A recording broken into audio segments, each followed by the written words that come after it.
Listo.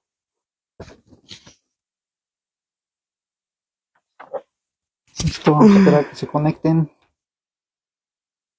Listo, ya estamos. Ya estamos. Esperar a que se vayan conectando. Listo. Listo. Bueno, buenas noches. Estamos Hola. de nueva cuenta, como cada martes, en un nuevo episodio de Entre Rolas. Y pues, como ya se dieron cuenta toda la semana, estuvimos subiendo los promocionales. Pues tenemos nada más que a Liber Terán. Bravo. Bienvenido. Mucho gusto.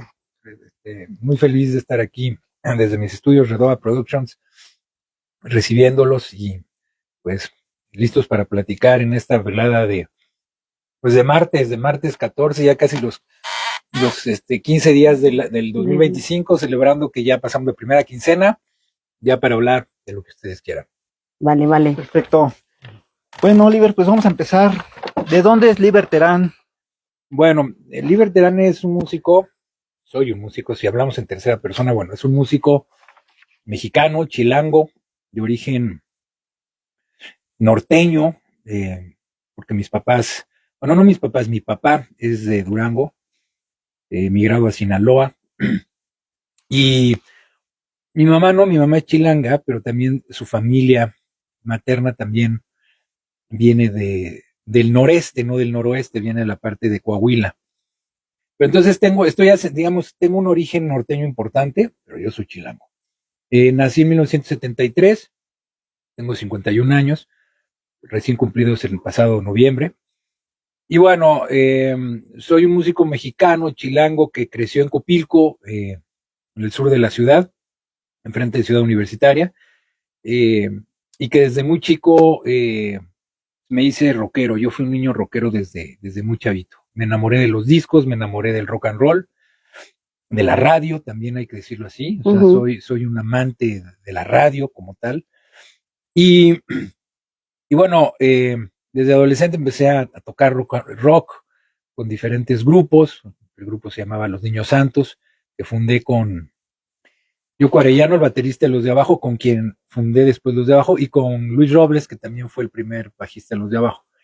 Ya después, bueno, estuve ahí, después de formar esa banda a los 15 años, estuve deambulando en el underground, hasta que en 1992 fundé, junto con Luis y con Yoko, y con Carlos Cuevas y con Vladimir Garnica, fundamos Los de Abajo, Mariano García, que era un saxofonista argentino. Y a partir de ahí, pues bueno, el grupo pues tuvo una larga carrera, fui el vocalista y guitarrista. Y bueno, pues en el año 2007 me independicé, más bien me salí del grupo junto con dos integrantes más, el grupo se dividió, más bien tuvo ahí una fractura, y a partir de ese año empecé mi carrera en solitario, la cual mantengo hasta la fecha. Ya voy a cumplir 17, 18 años de solista, y con esta carrera que finalmente pues he hecho usando mi nombre, Liber Terán. Ese es Liber Terán básicamente. Y bueno, soy rockero, he fusionado desde los de abajo los ritmos latinos con el rock, y ahora lo que hago como solista es fusionar la música mexicana con ritmos del este de Europa, con los ritmos norteños, hablando de la música norteña mexicana, y bueno, en realidad soy un trovador multifacético, que a mí, cantautor, como me quieran llamar, que soy, como decía un amigo, soy un siervo de la canción, me considero siervo de la canción, porque finalmente le sirvo a la canción, pero también le sirvo a la música, sí, claro, básicamente. Cuéntanos, Liber, tu infancia. ¿Qué es cómo empezó esto de la música? O sea, ¿escuchabas la radio por tus papás? ¿Algún género en especial? ¿Qué fue lo que te marcó más en esa infancia? Bueno, en realidad, como que mis primeros encuentros con la radio y con la música, por una parte sí, pues, como cualquier niño de los 70s, pues yo nací en el 73, y pues, mis primeros recuerdos de la radio son La Pantera, Radio Capital, estas estaciones de rock que existían en los 70s, ¿no? Y era, pues, en realidad me gustaba el radio, o sea, como que en realidad yo era un niño muy inquieto que cuando me subía al carro de mis papás, lo primero era prender el radio y sintonizaba. En ese entonces, pues las radios, pues teníamos de los aparatos modulares en las radios, la mayoría tenían AM, no tenían FM. Ujú. Entonces, pues la estación que se sintonizaba más fácil era la 590, que era la Pantera.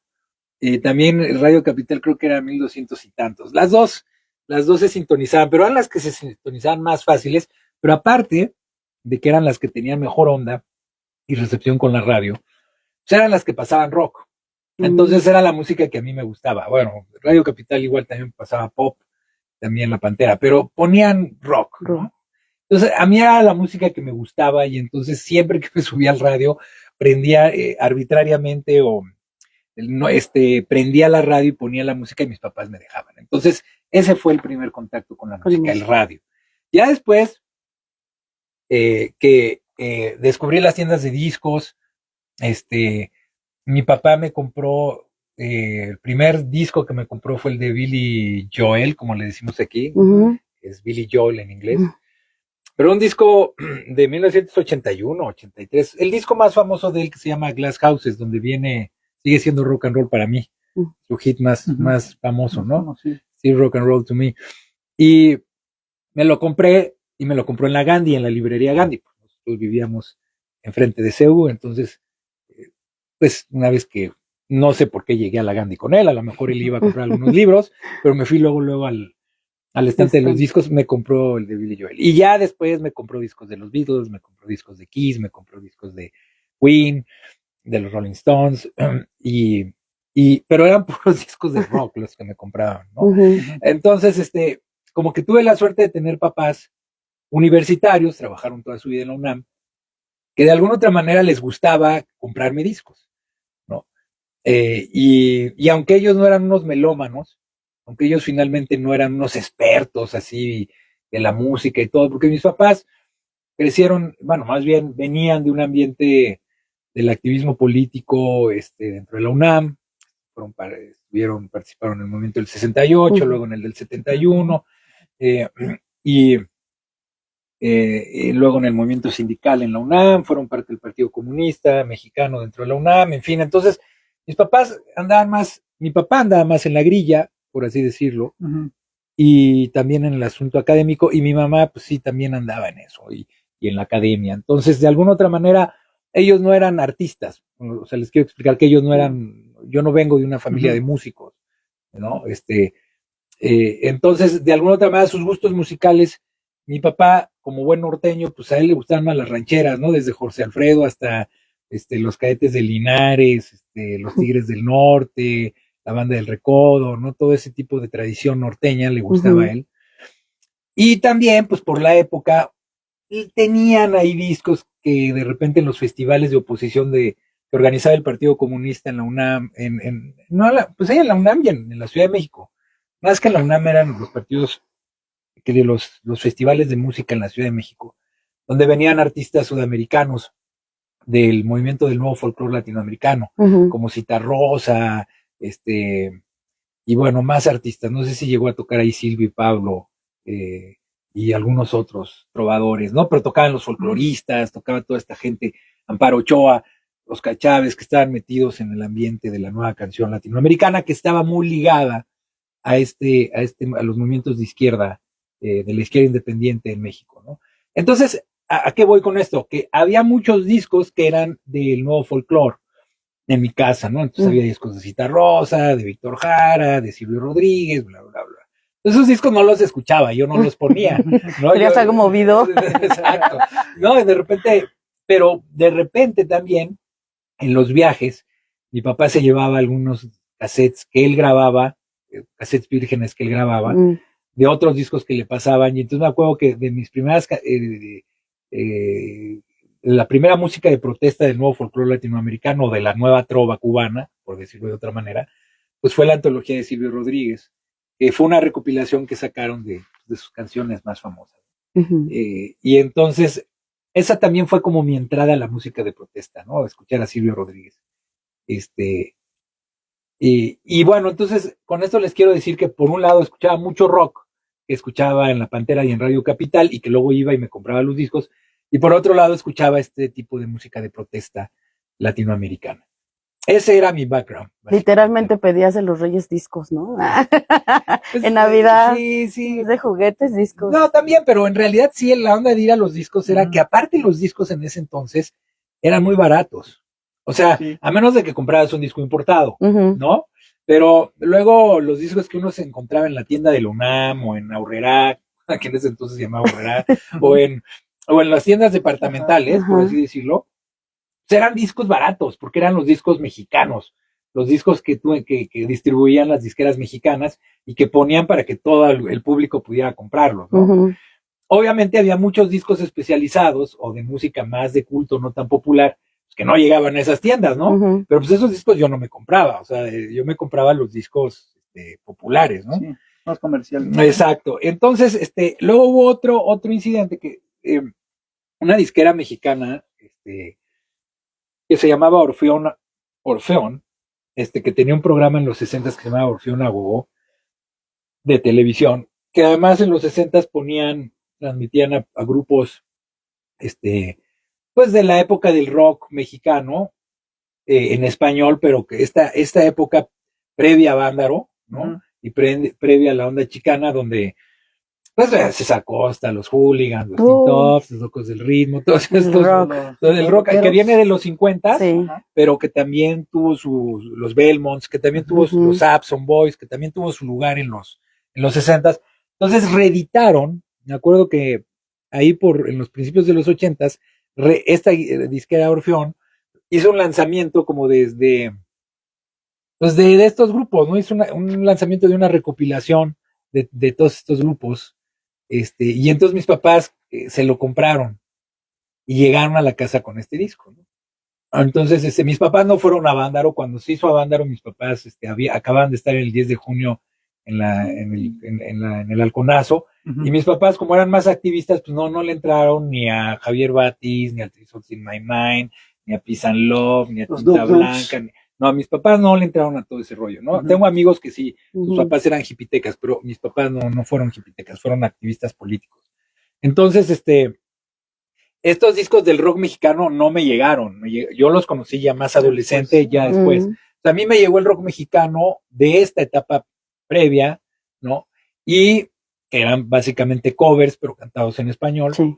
Y y ya, entonces, como que mi discografía era, por un lado, el rock en inglés, ¿no? Los Beatles, los Rolling Stones, lo clásico que había ahí, lo que se escuchaba, Queen y esas cosas. Y por otro lado, 2, 3 discos de música de protesta y estos discos de rock en español y de rock mexicano de los 50. Entonces, Ujú. esa fue mi entrada a la A la música. música. ¿Y qué fue lo que detonó para que hicieras tu primer banda? Bueno, la historia es de que yo en la música empecé más bien me metí a la música porque desde muy chico mis papás, yo les dije a mis papás que me encantaba la música. Entonces un día íbamos pasando por aquí por Ayuntamiento, en el centro de Coyoacán, y entonces pasamos por una escuela que se llama Artene, que quiere decir, bueno, el Instituto Artene, que es el Instituto Arte Niño Educación, que para no hacerles el cuento muy largo, fue fundado por un gran pedagogo y compositor mexicano que se llama César Tor, se llamaba, ya falleció hace ya bastantes años. Pero él abrió esta escuela y él como que era muy innovador en los métodos pedagógicos musicales en aquel entonces.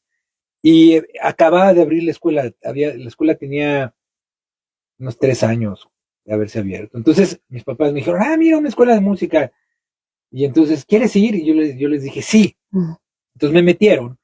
Entonces en esa escuela de música yo estuve 6 años, pero en realidad era una escuela donde intenté aprender violín, pero en realidad la lógica de la escuela, que es una escuela donde inclusive ahora, desde hace 10 años, he regresado a dar clase, más por convicción y por amor a la escuela que por otra cosa, Ujú. que por necesidad, pero bueno, el caso es que yo me formé ahí y en realidad ahí el fuerte de esa escuela era que los niños desarrollaran sus capacidades musicales, pero tocando como en orquestas infantiles, usando instrumentos prehispánicos como el huehuet, el teponaztle, Mm. eh, ¿no? Instrumentos de percusión y también marimbas, ¿no? Básicamente.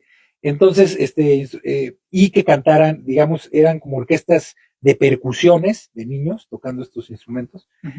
De repente también se tocaba el arpa, también se tocaban otros instrumentos, pero combinaban la tradición musical mexicana con los instrumentos prehispánicos y con un método que se hizo en Europa que pues desarrollaron aprender música tocando percusiones, ¿no? Músicos como Karl Orff y Zoltán Kodály, dos compositores europeos muy importantes del siglo XX. Entonces músico César Tort combinó como hasta cierto punto como la tradición mexicana con esos métodos, hizo su propio método. Entonces yo aprendí ahí. Yo ahí entonces cantaba en coro, para que se den una idea, yo cantaba en coro con niños y tocaba percusiones. O sea, era un niño percusionista que cantaba. Intenté estudiar violín porque también daban clases de instrumento, pero en realidad fracasé con el violín porque tuve muy malos maestros. Más bien, es que el violín es un instrumento, es un tema, es un instrumento difícil, ¿no? Entonces no me enganché con ningún instrumento y cuando acabé Artene, mis papás me sugirieron seguir tocando un instrumento, entonces pues agarré la guitarra, que era como lo más fácil para tener en casa, no era un gasto no era tener un piano, en fin. Pero era muy ruidoso. No, pero guitarra acústica. Ok. Sí. Y entonces, pues, empecé con la guitarra acústica, empecé a estudiar guitarra clásica y también guitarra popular, y en fin, me metí con la guitarra. Y en la secundaria conocí a un amigo mío, conocí a un muchacho muy talentoso que era el alma de la secundaria, ¿no? Todos los festivales. Pues no, más bien se llevaba su guitarra a la escuela, el chavo, y se ponía a tocar en las jardineras y tocaba las canciones, era como el cancionero andante, ¿no? Cantaba de todo, ¿no? Y además era un tipo carismático. O sea, las chicas ahí encima. Sí, pero además cantaba increíble, tocaba increíble, era un rockstar, ¿no? Y tocaba puros covers, pero era así como, pues un mariachi pop, porque además la que le pedían la tocaba, ¿no? Él se llamaba Ricardo Vázquez, se llama Ricardo Vázquez. Y entonces con él me hice muy amigo de él y me llevé mi guitarra también a la secundaria y me ponía a tocar con él. Y entonces junté a mis amigos de la adolescencia, Yoku, que estudió conmigo en la primaria, y el Gori, que también era mi amigo de la primaria. Entonces conformamos los Niños Santos y ahí fue donde armamos la banda, ¿no? Entonces, ¿por qué armamos la banda? Pues porque a mí me encantaba el rock y yo quería hacer una banda de rock. En ese entonces estaba como muy fuerte, acababa de estar el boom de Caifanes con el rock en español, venía toda esta ola del rock en tu idioma. Previamente a Caifanes, bueno, pues empezaron a editar discos de rock argentino, Soda Stereo y antes Charly García, y rock en español Radio Futura, los Hombres G también habían dado el boom aquí en México, entonces había toda esta efervescencia de rock iberoamericano y entonces era lo que oíamos. Y luego por otro lado, tenía el Gori, que iba en una escuela activa, yo estudiaba en la prepa 2, en la secundaria de la prepa 2. Entonces los amigos que había tenido en la primaria, una mitad se había ido a esa escuela, los hermanos Revueltas, estaba aquí también muy cerca en Santo Domingo. Entonces este sector de amigos pues eran más pesados, en el sentido de que no porque escucharan metal, sino porque escuchaban al Three Souls y escuchaban a Botellita de Jerez, escuchaban a Rodrigo y a Jaime López, y eran como más alternativos, ¿no?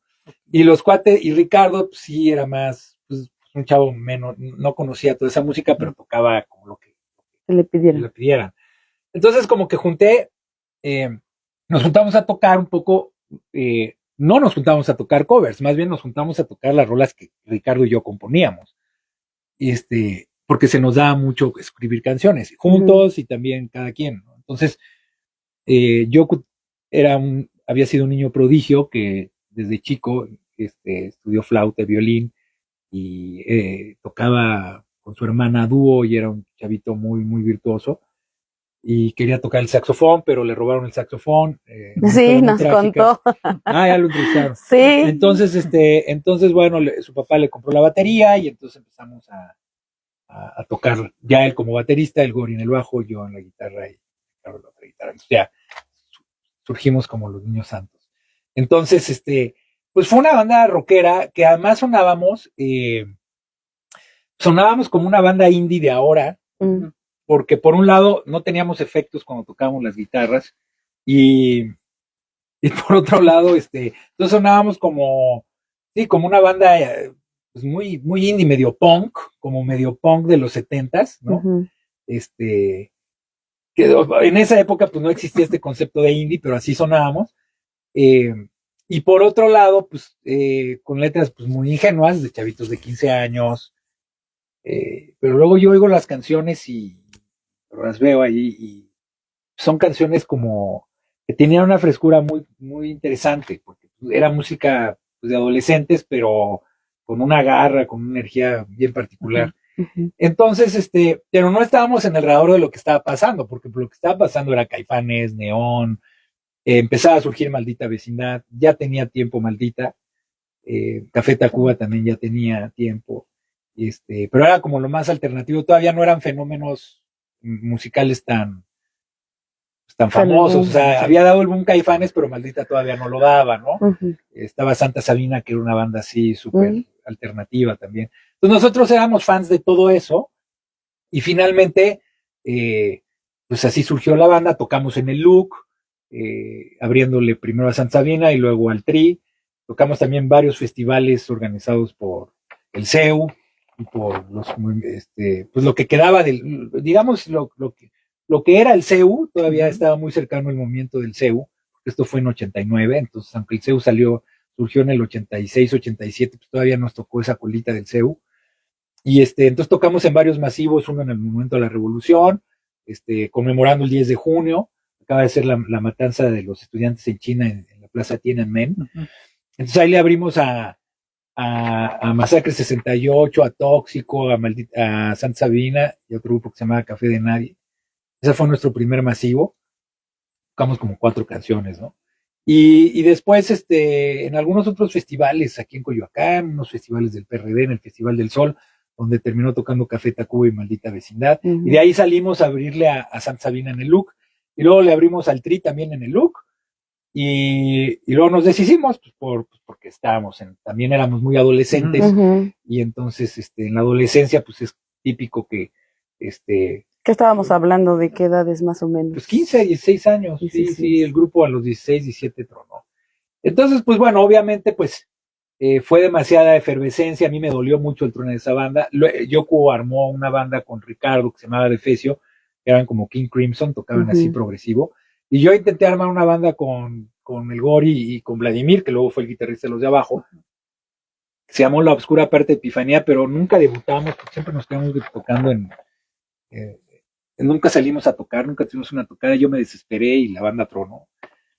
Luego regresamos a Defecio, el Gori y yo, con ellos dos, intentamos rehacer Los Niños Santos, pero con el concepto de Defecio, y bueno, duró como un año y medio, y al final tronó a Defecio y surgieron Los de Abajo, ¿no? Cuando yo conocí a Carlos Cuevas en el CCH, pues junté a Carlos con Vladimir, con Yoko, con el Gori, con Mariano, y ahí arrancó Los de Abajo. Pero creo que Los de Abajo, o sea, finalmente fue el resultado de estas bandas que hicimos, la experiencia, que éramos un cierto núcleo de chavos que estudiaban en el CCH, en la Prepa 6, en el Hermanos Revueltas, pero que el parteaguas, o yo creo que la influencia más fuerte de Los de Abajo fue Mano Negra, en el sentido de que fue lo que nos marcó, o sea, ya nos gustaba Maldita, ya nos gustaba Café Tacuba, pero lo que nos hizo como decir queremos sonar así fue cuando escuchamos y descubrimos a Mano Negra. Y luego, posteriormente, descubrimos a los Cadillacs, pero creo que Mano Negra era más nuestra influencia. Entonces, al final, ese fue el embrión de Los de Abajo. O sea, estamos hablando que fue un periodo de 1989, todo esto que les platiqué ahorita, a 1992. O sea, son 4 años. De que teníamos 15 a que tuvimos 19. Entonces, ese fue como el preámbulo. Y ya después, pues ya. Lo que continúa. Fueron 15 años, casi 15 años con Los de Abajo. Ok, y durante esos 15 años de Los de Abajo, cuéntanos una experiencia la más cagada, se le puede decir, que dices, no manches, no me la creo, y la otra, pues las que sí te dices, te saca de onda, así como de chin, no sé, que los hayan bajado del escenario o algo. Claro, con los de abajo hubo muchas etapas, muchas experiencias, ¿no? Digamos que una primera etapa fue la etapa de, pues donde empezamos a tocar en este ambiente universitario, de festivales. Pues inclusive, bueno, ya el LUC se había cerrado, pero nosotros debutamos nuestras primeras tocadas fueron en el LUC, en la última etapa del LUC. Uh-huh. Y luego estuvimos tocando mucho en festivales, más bien en conciertos muy undergrounds por Mesa, junto con los Estrambóticos y Tijuana No. Uh-huh. No había un ambiente, no había un movimiento de ska como el que surgió a mediados de los 90s, o sea, estamos hablando del 92. Entonces, me acuerdo que hubo como 3 o 4 tocadas que organizaban colectivos de mesa. Había un colectivo que se llamaba El Quinto Sol, y hubo 2 tocadas así muy, muy undergrounds, donde, bueno, el headliner era Tijuana No. Uh-huh. Tocábamos nosotros, los Estrambóticos, y había otra banda que se llamaba La Santísima Trinidad, que también tocaba. Éramos las 4 bandas. Y entonces me acuerdo que pues fueron conciertos donde fuimos, tocamos, pero en una de esas me acuerdo que, hablando de situaciones como muy curiosas, el bajista, el Gori, el primer bajista, por ambas o por mangas, cuando acabó el concierto, en el primer concierto que hicimos, creo que ni siquiera tocaba Tijuana No, fue un local super underground, se quedó con los chavos de Nesa, o sea, nos regresamos nosotros acá al sur, se quedó con la banda pesada de Nesa y se amaneció con ellos, ¿no? Pero así súper, o sea, a ese nivel, ¿no? Uh-huh. Entonces, Andaba bien enfiestado. Sí, pero pues como que más bien andábamos nosotros como chicos del sur, así universitarios y todo, pues, por así decirlo, pues mucho más fresas barrio. Que los chavos de Nesa, pues de repente rayábamos en esas cosas, ¿no? Uh-huh. Otra etapa curiosa de esos años, muy principio de la banda, es que nos fuimos a tocar a Cancún, porque el hermano del Gori, Héctor Robles, él tocaba con los Rastrillos.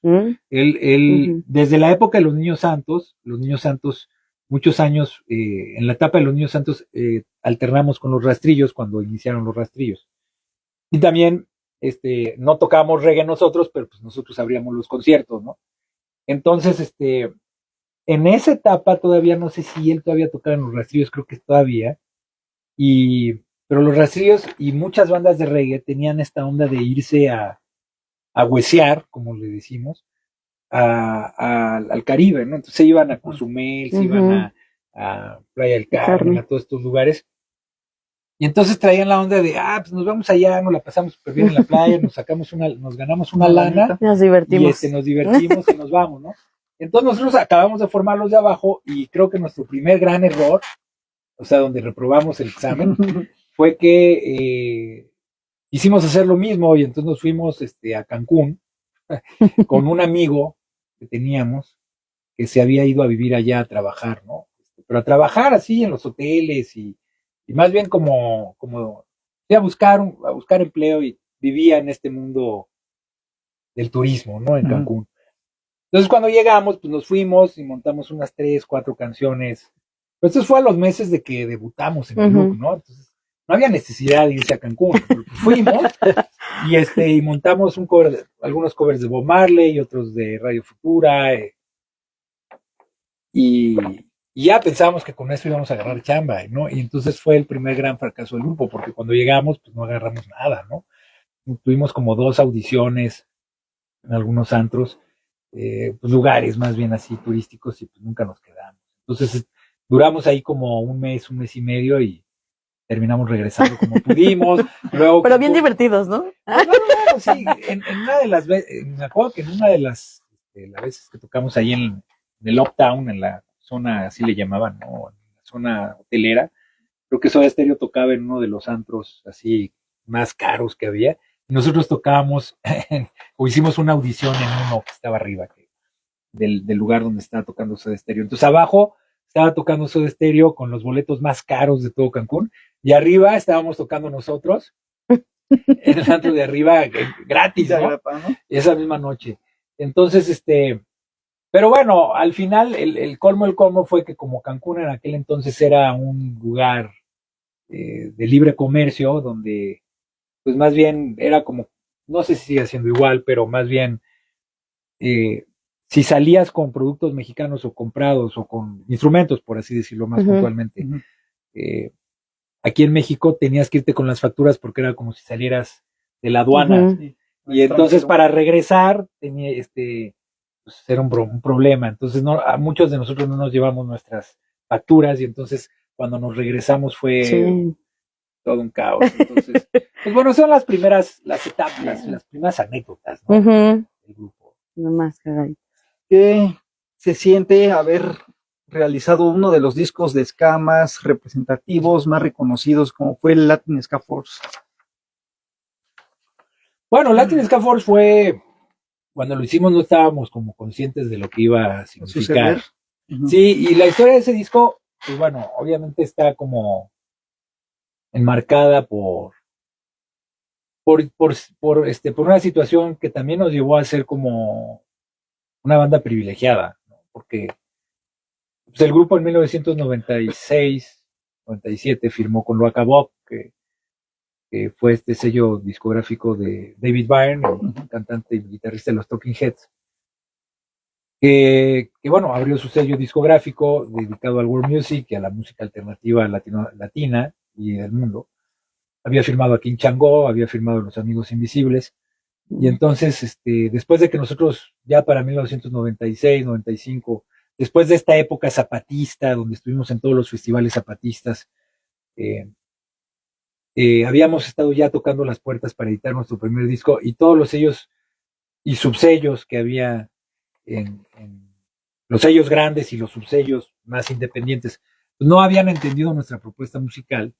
Se nos ocurrió mandarle el demo a David Byrne y finalmente nos firmó para Lo Acabó, y el grupo a raíz de eso pudo ir a tocar a Alemania y empezamos en 1999 a tener una carrera muy exitosa por Europa en los festivales de world music y en todo ese circuito.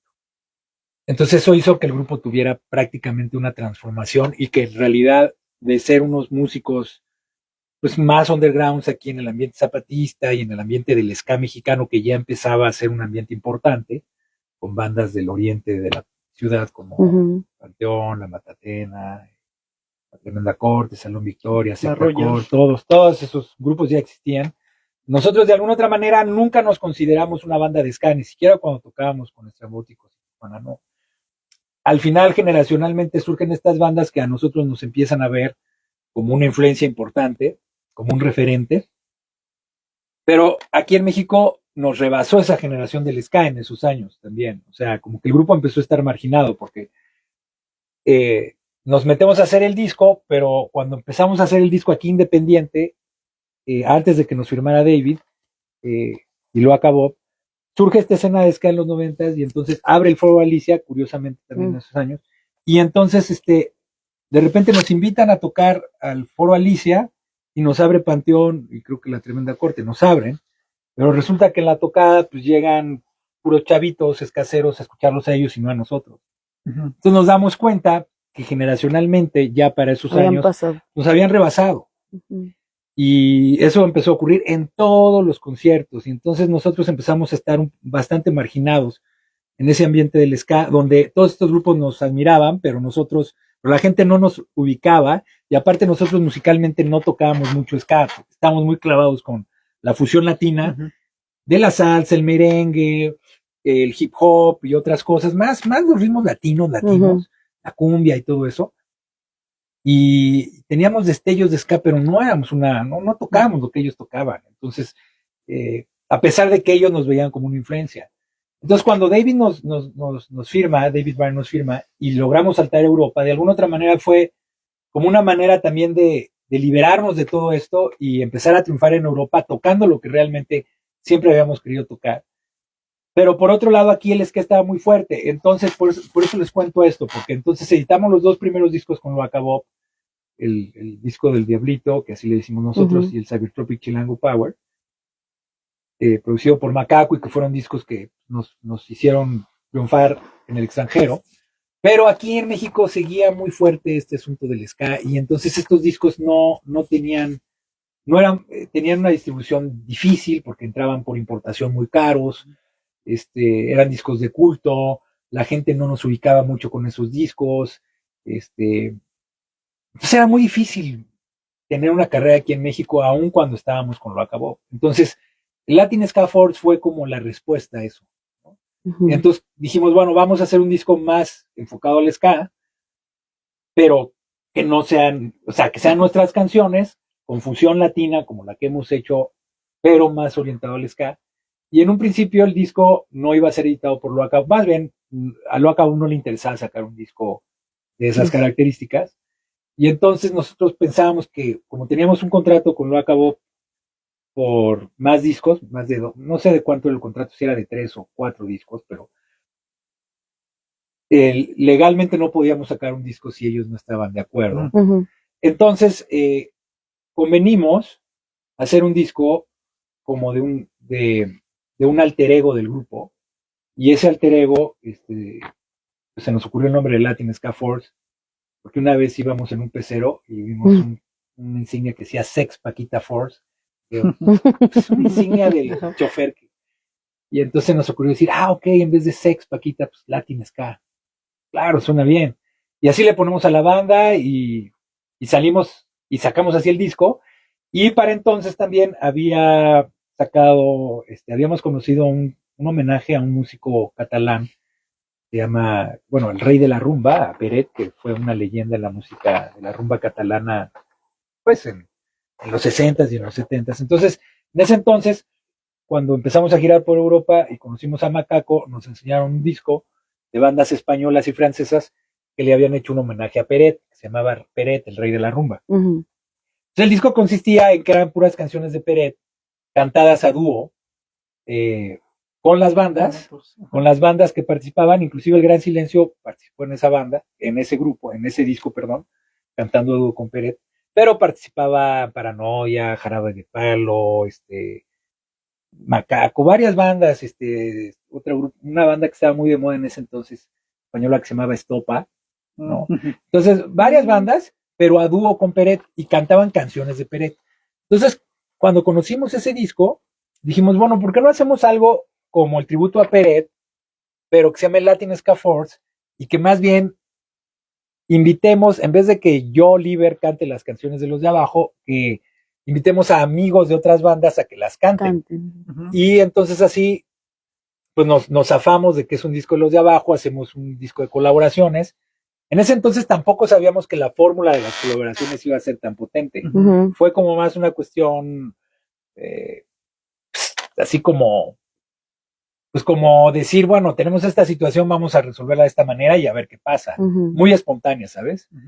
Entonces estaban nuestros amigos, pues de la bola, este colectivo zapatista, ¿no? Y había mucha gente que ya de alguna otra manera, pues, con la cual ya nos habíamos relacionado, son todos los que aparecen en el disco. Entonces invitamos fundamentalmente cantantes, pero también invitamos músicos. Y pues se dio una participación muy espontánea, o sea, todos quisieron ir a participar, les mostramos las canciones, y el resultado fue ese, fue un disco hecho con muy pocos recursos, ¿no? En los estudios del entonces, todavía no era nuestro percusionista, Pavel Sandoval, era primo de Yoko, pero bueno, nos dejó grabar en sus estudios, después de eso ya entró a la banda como percusionista y DJ, pero fue una producción independiente, y al final Lo Acabó, dijo, ok, no tenemos ningún problema con que lo saquen en México, a nosotros no nos interesa, sáquenlo como disco independiente, adelante. Y entonces ya salió como un disco de los de abajo, ya no salió como un disco de un grupo que se llamara Latin Ska Force. Entonces esa es la historia del disco. Y bueno, con los años, el disco se ha convertido en un referente, en un disco como muy importante para la escena, yo me atrevo a decir no solamente del ska mexicano, sino de la música independiente, porque refleja justamente esa convivencia de la música independiente en México hacia finales de los 90 y principios del 2000. O sea, eso es Latin Ska Force, esa convivencia del underground mexicano o de la música independiente alternativa mexicana de canciones de un grupo como los de abajo, pero ejecutadas con muchos músicos. Entonces, esa camaradería, esa, esa comunión musical de toda una escena. Y por eso es un gran disco, ¿no? Ujú. Exactamente. ¿Y cómo decides crear tu proyecto como solista? Mm. Después de todo este trayecto con los de abajo, ¿decides salirte? ¿Qué pasó? ¿Qué fue? ¿En qué momento? Pues bueno, fue en 2006, 2007. Yo me salí de la banda en 2007. Me salí con Carlos Cuevas y me salí con Carlos Cortés, con Coca. Nos salimos los tres.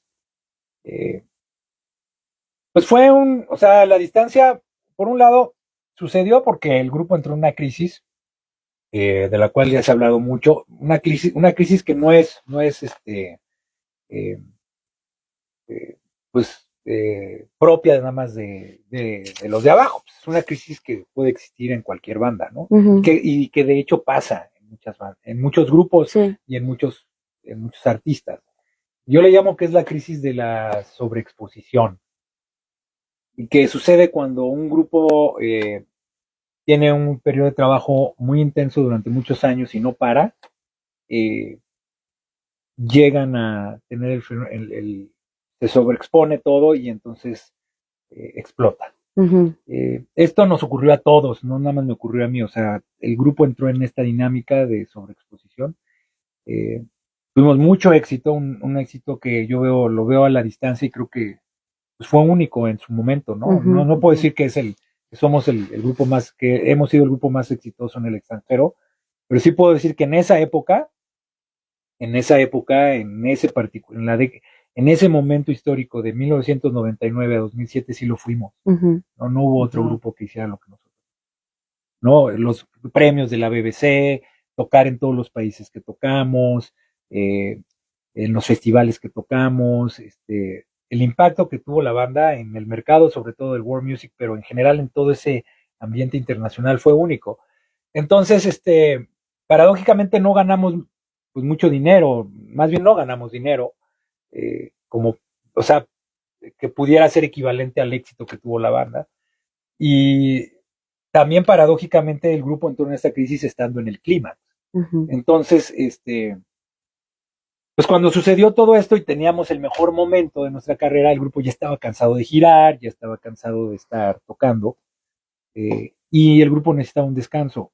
Pero el grupo, pues como todo, la mitad del grupo pensaba de una manera y la otra mitad pensábamos de Y otra. otra.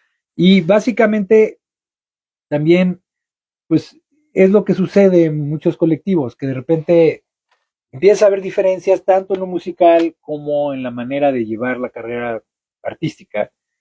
Y entonces no pudimos mediar, estábamos cansados, estábamos hartos de una dinámica personal y artística donde ya no había un entendimiento. Y entonces es como un matrimonio, cuando de repente hay diferencias que ya no pueden coexistir, pero tienen los hijos que son los discos, ¿no? En el caso de una banda o es un negocio, ¿no? Pero en este caso no era un negocio suficientemente potente como para decir, bueno, somos los hermanos Gallagher, vamos a aguantar vara porque hay muchos dólares o muchos euros, ¿no? Ujú. No existía esa situación. Entonces, y éramos muchos también, o sea, fue un poco lo que le pasó a Mano Negra. A Mano Negra le pasó exactamente lo mismo, ¿no? Le pasó exactamente lo mismo en una gira en Colombia, tronaron en la gira en Colombia y se deshizo la banda. Aquí lo que pasó fue que tronamos después de muchos años de estar girando, pero la mitad del grupo quiso seguir y la otra mitad, yo hablo de la otra mitad porque éramos Carlos y yo, y los que querían seguir eran Vladimir y Yoku, y el resto de la banda, pues finalmente los fundadores éramos los cuatro, pero el resto de la banda quiso seguir junto con Yoku y con Vladimir. Ujú. Pero básicamente los fundadores éramos la célula de la banda, éramos como el corazón del grupo, entonces por eso fue como la mitad y la mitad, ¿no? Ujú. Ciertamente pues la banda pudo seguir porque la mayoría pues, quiso seguir, ¿no? Y eso yo lo acepto. Entonces, al final pues hubo una crisis, hubo años muy tensos donde estuvimos peleados, muy peleados. Pero bueno, después de eso, pues la historia del grupo siguió y yo lo que me salvó de alguna otra manera fue que cuando yo me salí del grupo no me salí a, abandonar la música o a descansar, o a drogarme y perderme como un paria, ¿no? Sino lo que Sí. yo hice fue Continúa. fue seguir haciendo mi música otros proyectos. por mi lado, como solista, Ujú, y seguir en mi búsqueda musical, ¿no?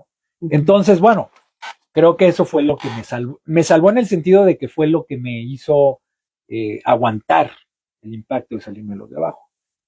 Porque para mí los de abajo era mi vida, ¿no? Ujú, Y como para la de todos, ¿no? No digo que nada más para mí. Entonces, al final, pude sobrevivir todos esos años porque hacía la música que yo quería sacar, saqué el disco El Gitano Western, luego saqué Tambora Sound System, luego saqué Errante, producido por Quique Rangel, y con la colaboración de Casi Todo Café Tacuba y de Julieta Venegas, y saqué Cantante Solitario, y bueno, ya después he estado hasta los discos que he sacado ahora, ¿no?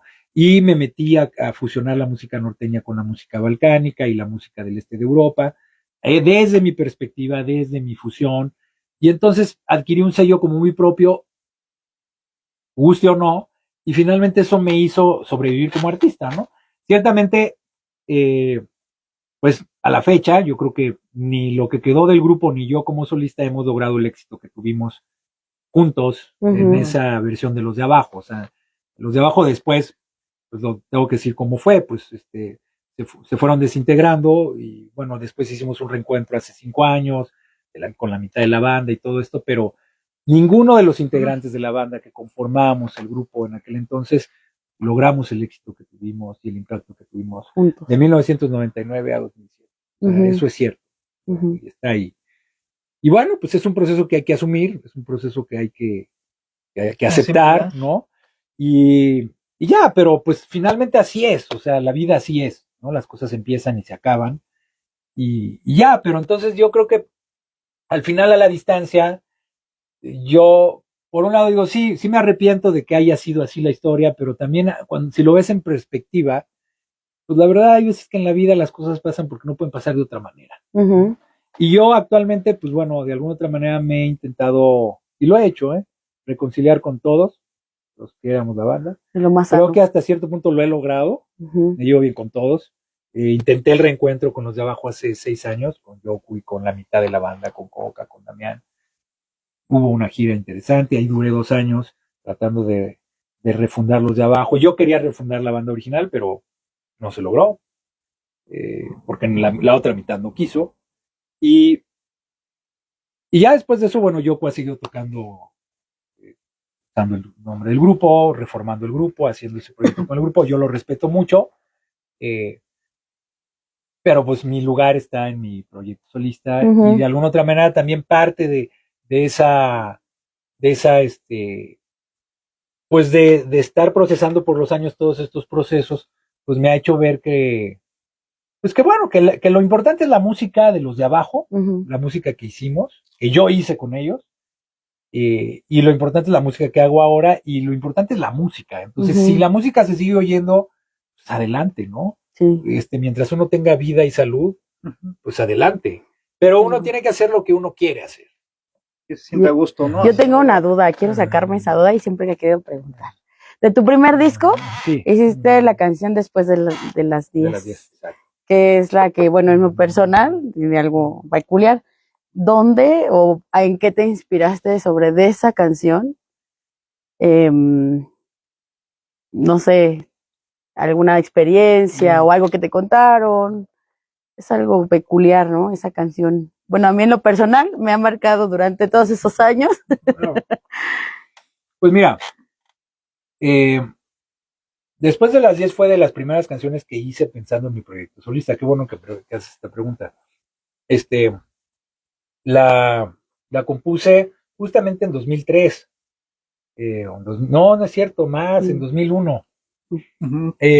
Justo cuando, sí, no, ya hace más de 20 años. Sí. La compuse en un momento de mi vida en el que estaba yo muy solo. Me acababa de separar de mi primera esposa. Luego regresé con ella, pero estaba como en una primera ruptura y estaba en un departamento al que me acababa de cambiar solo. No tenía hijos, pues estaba en un periodo de mi vida así de separación. Y entonces me sentí hice una canción como en la soledad, ¿no? Eso Ujú. después de la 10. Pero cuando la hice, los de abajo estábamos en el top. Estábamos empezando a estar en el top del world music y de la cuestión internacional. Entonces eran de esas canciones en las cuales pues yo sabía que no era una canción para los de abajo. O sea, nunca, ni siquiera intenté meter la banda. O a lo mejor sí, ya no me acuerdo si la propuse para algún demo. Creo que no. Creo que fueron de las canciones que jamás se las propuse, ¿no? Por ejemplo, el Gitano Western, Ujú. que fue la canción que le dio título a mi primer disco. Sí. Sí me acuerdo que se las propuse para cuando estábamos haciendo LDA contra los lunáticos. Este, llegué, o sea, en realidad cuando estábamos maqueteando en el estudio llegué con la canción. Pero además cuando la propuse sabía que o sea, yo mismo en el fondo decía, no, esta canción ¿No va? como que no tiene que ver mucho con los de abajo. De hecho, Ujú. el nombre del Gitano Western se me ocurrió estando en una gira con los de abajo y el tema del riff de la guitarra también en una gira con ellos, en un hotel cuando estábamos, yo creo que estábamos por Europa Central, por Hungría, y entonces ahí se me ocurrió todo, ¿no? Entonces, eso era un concepto que yo ya lo tenía como pensando mientras estaba con los de abajo, pero no, pero eran cosas que yo finalmente sabía que no tenían el lugar con la banda, sino Ujú. tenían el lugar en otro proyecto. Al final se terminó llamando Liberterán, Ujú. terminó siendo mi carrera en solitario, pero en realidad yo sabía que no era el lugar con los de abajo, ¿no? Fue la mejor decisión, Yo creo que sí, honestamente. sí. Y luego ellos, al final, también cuando maqueteé el Gitano Western con ellos, que además, inclusive llegué y grabé mi guitarra y yo grabé casi todo en las sesiones de maqueteo, pues dijeron, sí, no, honestamente, esto libre, pues es tú, no Ujú. somos nosotros, ¿no? Entonces fue obvio. Pero la mitad del disco del Gitano Western yo ya lo tenía compuesto cuando me salí de la banda. Mm. Por eso yo me salí en 2007 y en el 2008 saqué el disco, porque en realidad ya la mitad del disco estaba hecho. Hecho. Entonces la otra mitad la terminé, pero era todo ya, lo traía como, era una cosa que yo ya quería hacer y a lo mejor yo sabía que lo iba a hacer como con un proyecto alterno, porque mi idea no era salirme de la banda, mi idea era pues, que nos diéramos un break indefinido, como de un año, una cosa así, o 2 años, y luego, y que en ese break poder, que cada quien hiciera sus proyectos alternos, Ujú. y luego regresar, que todos regresáramos. Esa era mi idea. Ujú. Pero bueno, pues finalmente no todo el mundo piensa como uno, ¿no? Muy claro. Muy Va. bien. Ahora cuéntanos, ¿qué es Redova Productions? Bueno, pues ese es un sello, es este estudio, es sello y estudio. Y en realidad, en esta era digital de las plataformas y todo esto, o sea, en realidad tener un sello discográfico es más bien firmarlo como tu nombre. Ujú. Casi todo el mundo es independiente, ¿no? Entonces es este espacio, es este estudio de grabación donde estamos. Y pues fue un estudio que construyó mi hermano Inti, él es ingeniero de audio. Y aquí grabé el Gitano Western, aquí he grabado casi todos mis discos, excepto Tambora Sound System, Errante y Cantante Solitario, pero todo lo demás lo he grabado aquí. Errante y Cantante Solitario lo grabé en el estudio de Café Tacuba, allá en Satélite.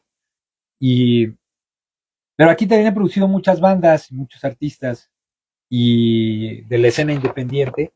Y pues es mi laboratorio musical donde hago todo, básicamente.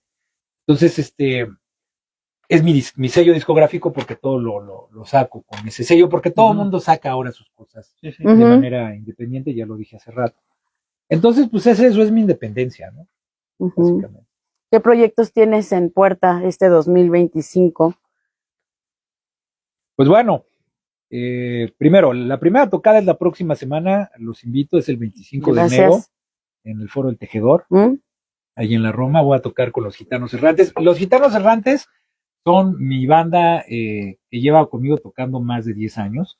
Nada más que no le había querido poner un nombre, o sea, porque, pues no, como que dije, no, siempre, como luego, eh, los músicos que me acompañan, hay músicos que vienen tocando desde hace 10 años, más de 10 años, como 10 11 años, algunos hasta ya 15, como es el caso de Romina Guardino, que es la corista, cantautora italiana, Abraham Cuevas, que toca el acordeón, Paul Conrad, que es el tubista, todos ellos llevan muchos años tocando conmigo. Hay otros músicos que llevan, no tanto, porque ya llevan 5 o 6, Ujú. como Mau Moreno, Dani Rosas.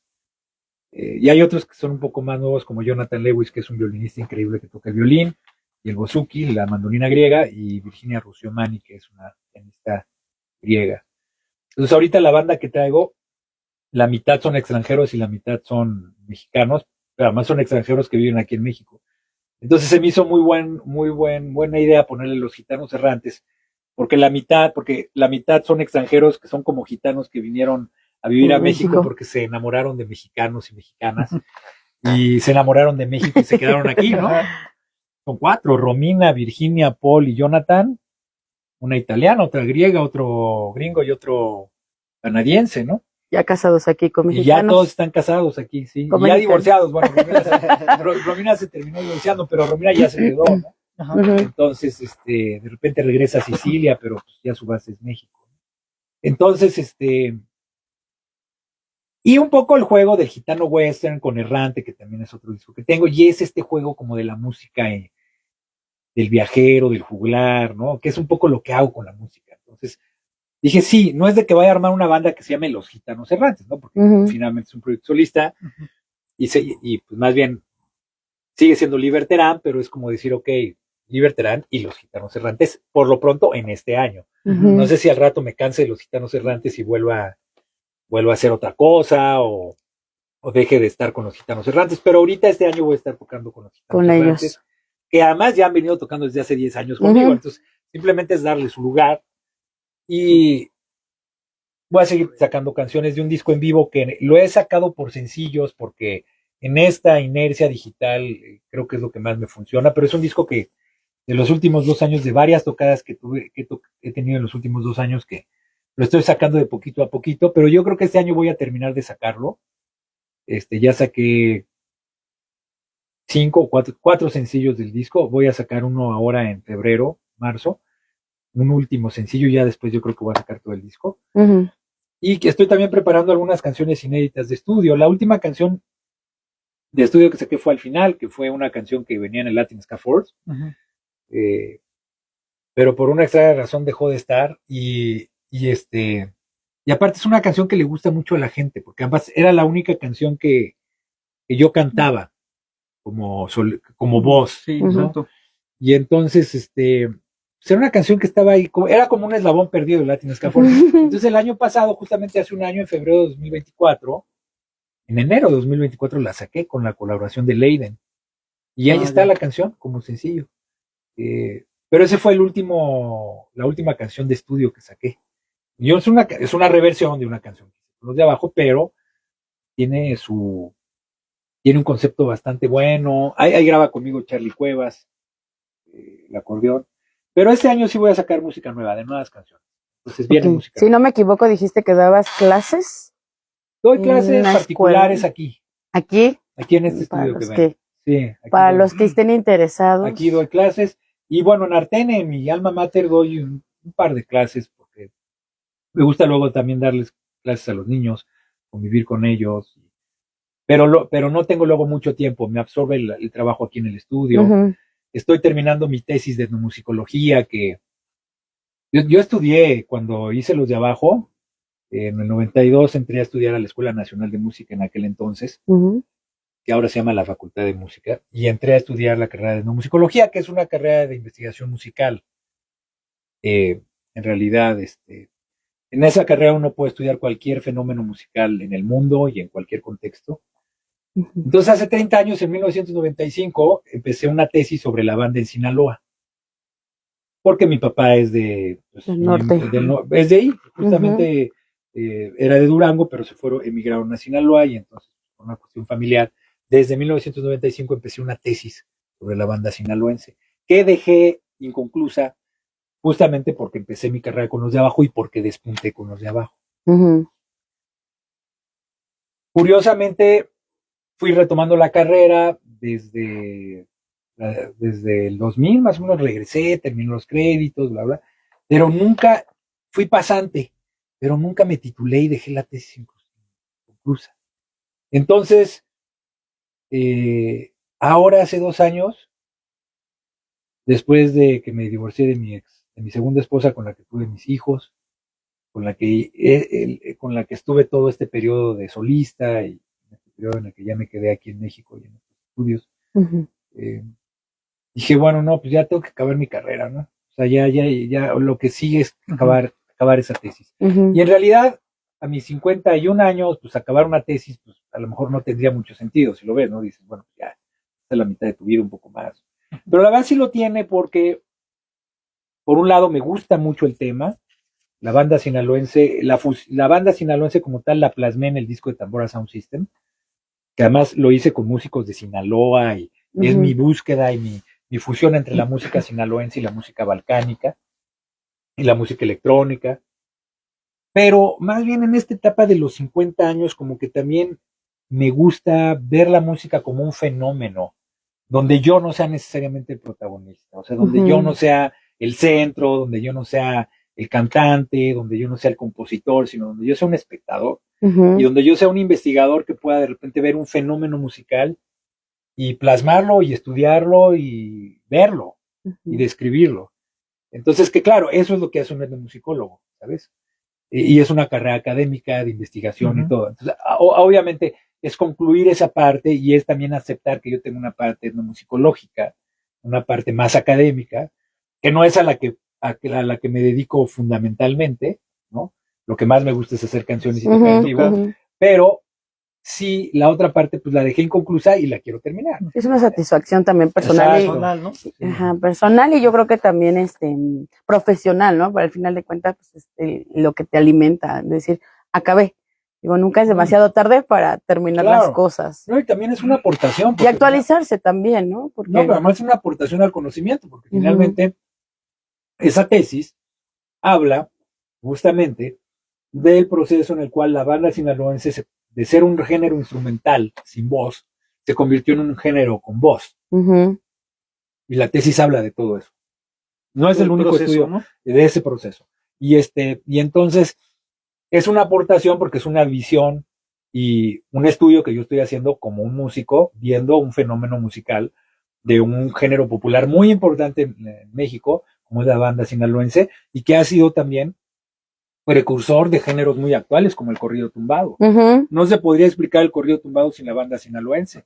Peso Pluma, Natanael Cano, otros músicos que no son tanto corrido tumbados, pero como el grupo Firme, ¿no? Que tienen todo este lenguaje, ¿no? Entonces, pues para mí también es una manera de aportar algo ahí, ¿no?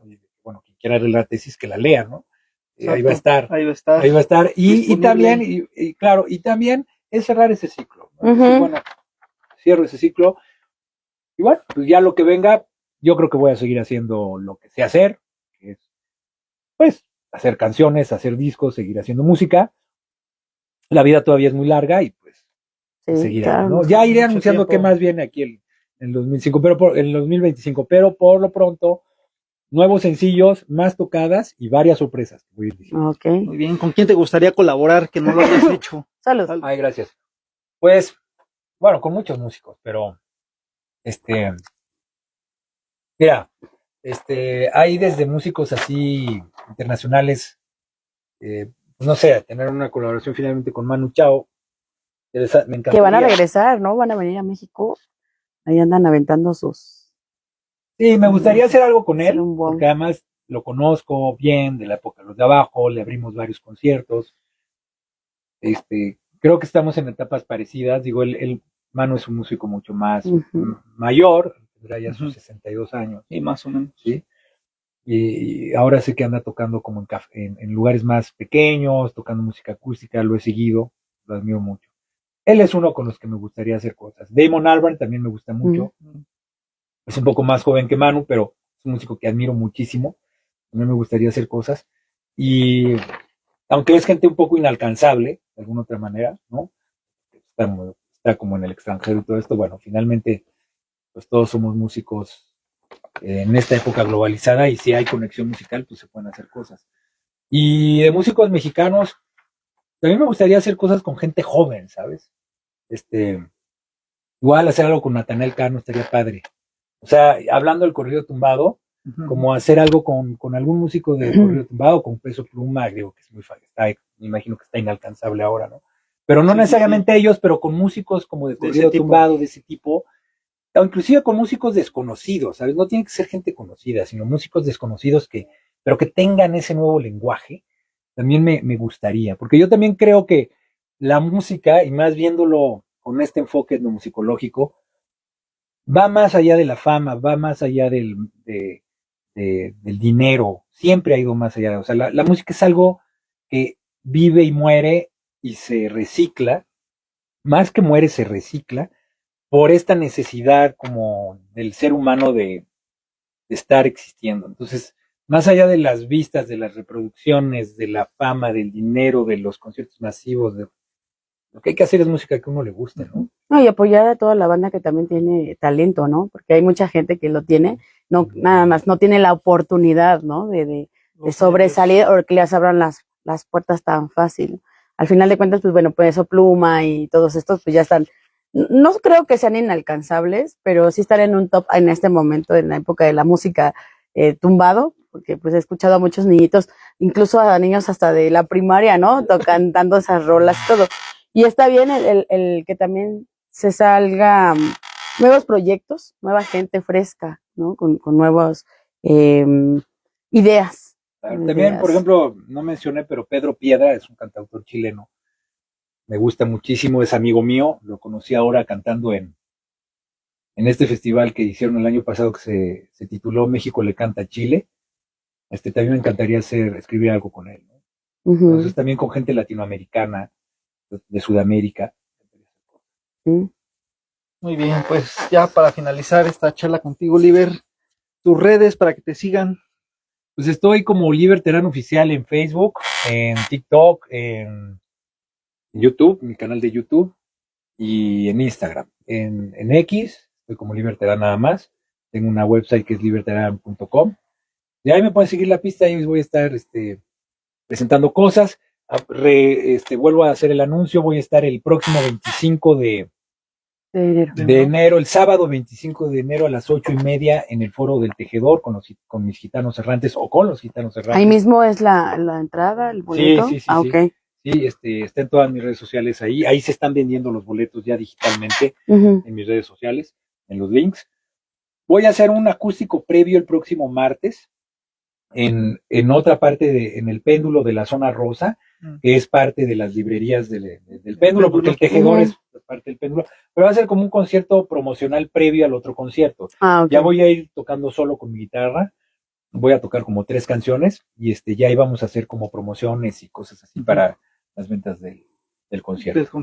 Ok, pues antes de que terminemos también quiero mandar todos los saludos a toda la gente que nos vio y que también mandan comentarios para ti.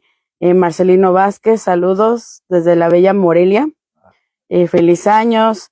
Hernando, saludos. Diana y Flaco. Liber Terán después de las 10. Charles Hart, saludos a Baesma. Ay, es mi mamá.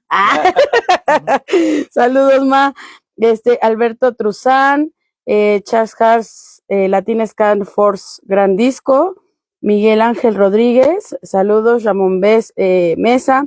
Deca Quintero, Berenice Orozco, Calitos Bicher, Amando Migoya, Mayo Armando PC, Selene Castañeda, Marisela, Erika Guerrera, Paulina, Manu Nieto. Aquí vi un comentario por aquí, se les extrañan los de abajo, Jorge Dancer, Curro Enzástiga, Oscar Callejas, Zuli Brigems, Josué Carrillo, Jorge Dancehall. Por ese disco mi carnal es mi hermanoma. Así dice. Es hermano de Flaco. Sí, es parte del estribillo de War for Peace. Ajá. Entonces, es el slang de Pepe Grela, que dice hermanoma. Como decir hermano. Hermano. Ok, Raúl SC, que él conforma el grupo de Sociedad Café, que es de hip hop. Roberto Rodríguez, los de abajo no son los mismos sin Libesh. Pedro Medina, Bats Kimil, Su mejor aporte para mí ha sido Los de Abajo con el disco de Emigrado. Ah, la canción del La emigrado. Ajá. canción del emigrado. Es del primer Ángel García y excelente charla, muy experiencia de la música. Bueno, saludos a todos ellos y se agradece por haber estado conectado con nosotros y No, vernos. pues muchas gracias, un abrazote y pues que siga la mata dando, ¿no? Exacto. No, y agradeciendo a ti por abrirnos la puerta de tu estudio Salud. y, aquí ya y saben, con nuestra agua de Jamaica. agua de Jamaica chilena, Exacto. hecha en Chile. Y te agradecemos de verdad. Igual lo que necesites, nuestras entre rolas está a tu disposición, igual Muchas para gracias. eventos, los que nos quieras compartir, para nosotros también compartirlos al público. Genial, Ujú, pues ¿no? estaremos conectados, sigan la ruta de lo que estoy haciendo con mi música, vienen varias sorpresas, ahí estaremos comunicándoselos aquí con la banda de Entre Rolas. Muy bien, pues no queda más que agradecerte nuevamente y nos vemos el próximo martes en otra entrevista con otro gran artista. Así que, pues gracias por vernos. Gracias, Liber. Abrazos. Saludos, me Cuídense. paro. Híjole.